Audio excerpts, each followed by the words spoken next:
ছাত্রদল এত বৃহৎ সংগঠন হয়েও তারা সেটা করতে পারে নাই। আমি 2 বার জেল কেটেছি, 6 মাস 7 মাস সলিটারি কনফার্মেন্টে ছিলাম। রাজনীতি এটা হলো একটা পাবলিক জিনিস, উন্মুক্ত জিনিস। উস্কানি প্রদান করা হয়েছে শিক্ষার্থীদের। মেয়েদের হলগুলোতে আমরা ভেন্ডিং মেশিন দিয়েছিলাম, যেখানে আমাদের কোনো সংগঠনের নাম লোগো কিছু ছিল না, সেগুলোতে ক্রস চিহ্ন দেওয়া, জুতা মারা, ইভেন ছাত্রদলেরও অনেক পানির ফিল্টার এই ধরনের জিনিসকে ভেঙে ফেলা হয়েছে এবং শিক্ষার্থীদেরকে উত্তেজিত করা হয়েছে। মানে একটা সহিংস পরিস্থিতি তৈরি করে, সংঘাত সহিংসতা তৈরি করে ডাকসু নির্বাচনকে বানচাল করার একটা প্রজেক্ট তৈরি করা হয়েছিল। আমরা স্পষ্টভাবেই বলতে চাই যে 5 আগস্টের পর থেকে প্রত্যেকটা ছাত্র সংগঠনই এবং অনেক ব্যক্তিরা বিভিন্ন হলগুলোতে তারা কিন্তু বিভিন্নভাবেই কার্যক্রম পরিচালনা করেছেন। ছাত্র দলও কিন্তু মেয়েদের হলগুলোতে মেডিকেল সেবা দিয়েছেন, ছেলেদের হলগুলোতে পানির ফিল্টার দিয়েছেন এবং বিভিন্ন ধরনের কাজ করেছেন। শিক্ষার্থীরা কিন্তু প্রতিক্রিয়া জানায় নাই, কিন্তু যখন তারা হলগুলোতে কমিটি দিল, শিক্ষার্থীরা আতঙ্কিত হয়ে শিক্ষার্থীরা কিন্তু তাদের প্রতিক্রিয়া জানিয়েছে। এইটা আমি মনে করি যে বাংলাদেশ জাতীয়তাবাদী ছাত্র দল শিক্ষার্থী বান্ধব না হতে পারা, শিক্ষার্থীদের পালস বুঝতে না পারা এবং ডাকসু নির্বাচনকে বানচাল করার জন্য এই কাজটা করেছে।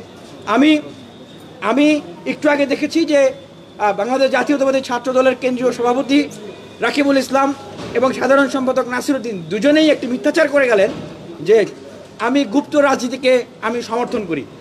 দেখেন, ঢাকা বিশ্ববিদ্যালয়ের এই মাটিতে আমি চ্যালেঞ্জ করে বলতে পারি, আমি যতদিন শিক্ষার্থীদের অধিকার নিয়ে গেস্ট রুম, গণরুম, শিক্ষার্থীদের আবাসন সংকট থেকে শুরু করে গণতান্ত্রিক অধিকার, ভোটের অধিকার এবং এই পিএসসি সংস্কার, এই ডাকসু নির্বাচন সহ যতগুলো দাবিতে আমি আন্দোলন করেছি এবং যতবার মার খেয়েছি, জেলে গিয়েছি, ছাত্রদল এত বৃহৎ সংগঠন হয়েও তারা সেটা করতে পারে নাই। তারা তাদের ব্যর্থতা ঢাকার জন্য এই ত্যাগ দিয়ে গেছে। আপনারা সাংবাদিক ভাই, আপনারা তো সাক্ষী, আপনারা দেখেছেন আমি কখনো গুপ্ত অবস্থায় ছিলাম। আমি 2 বার জেল কেটেছি, 6 মাস 7 মাস সলিটারি কনফার্মেন্টে ছিলাম। তারপরেও বিশ্ববিদ্যালয়ে এসে প্রকাশ্যে রাজনীতি করেছি, আমি কখনো গুপ্ত রাজনীতি করি নাই। তবে হ্যাঁ, একটি ছাত্র সংগঠনের কার্যক্রমের বিষয়ে প্রশ্ন এসেছে।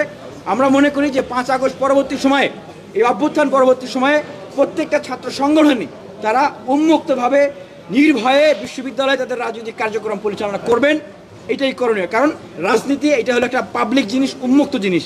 এটা কখনো গোপনে করার কোনো জিনিস না। যখন এইটা কেউ গোপনে বা আংশিক গোপনে করার চেষ্টা করেন বা করেন, সেক্ষেত্রে আসলে একই সমাজে এইটার একটা মানে ইমব্যালেন্স হয়ে যায়, একটা বৈষম্যহীন একটা জায়গা তৈরি হয়ে যায়।